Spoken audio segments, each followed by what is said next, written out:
유대인의 특권과 하나님의 공의.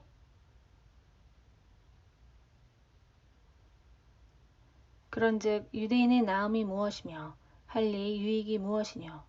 범사에 많으니 첫째는 저희가 하나님의 말씀을 맡았음이니라. 로마서 3장 1절로 2절. 유대인에게 주어진 특권은 천하 만민이 하나님의 구원의 복을 받게 되는 통로로서 부르심을 받았다는 것입니다. 그래서 그들에게는 하나님의 말씀, 즉 율법이 주어졌습니다. 이 율법책을 통하여 무엇이 선이고 악인지 분별하여 날이 갈수록 죄의 기준이 모호해지고 양심이 그 빛을 잃어가는 세상에서 분명한 진리의 기준을 제시할 수 있는 하나님의 말씀을 맡기신 놀라운 특권이 주어진 민족인 것입니다. 어떤 자들이 믿지 아니하였으면 어찌하리요. 그 믿지 아니함이 하나님의 미쁘심을 패하겠느뇨. 그럴 수 없느니라. 사람은 다 거짓되되 오직 하나님은 참되시다 할지어다. 기록된 바 주께서 주의 말씀에 의롭다함을 얻으시고 판단받으실 때에 이기려 하심이라 함과 같으니라.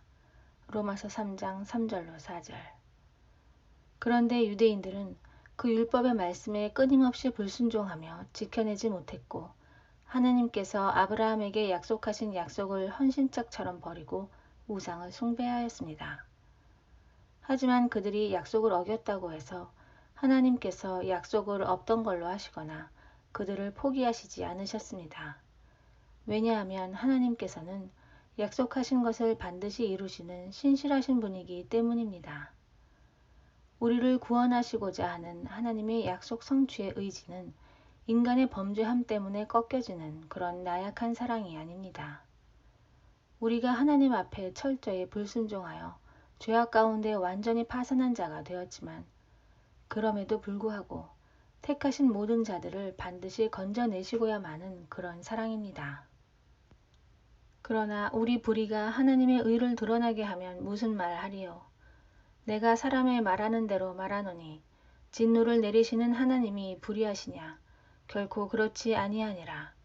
만일 그러하면 하나님께서 어찌 세상을 심판하시리요. 로마서 3장 5절로 6절. 그런데 어떤 사람들은 이렇게 말합니다. 우리의 죄악이 하나님의 의를 드러내는 선한 목적에 사용되었기 때문에 우리의 죄가 하나님께 도움을 주었는데 죄인들에게 진노하시는 것이 합당하냐는 말도 안 되는 궤변을 늘어놓고 있는 것입니다. 죄에 대한 하나님의 진노와 심판은 결코 불의한 것이 아닙니다. 그러나 나의 거짓말로 하나님의 참되심이 더 풍성하여 그의 영광이 되었으면 어찌 나도 죄인처럼 심판을 받으리요. 또는 그러면 선을 이루기 위하여 악을 행하자 하지 아니하겠느냐. 어떤 이들이 이렇게 비방하여 우리가 이런 말을 한다고 하니 저희가 정죄받는 것이 옳으니라. 로마서 3장 7절로 8절.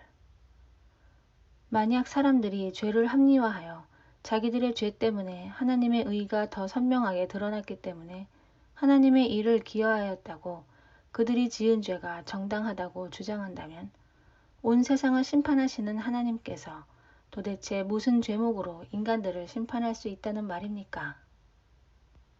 더 나아가 하나님의 선을 이루기 위해 더 많이 죄를 짓고 악을 행하자고 하지 않겠습니까?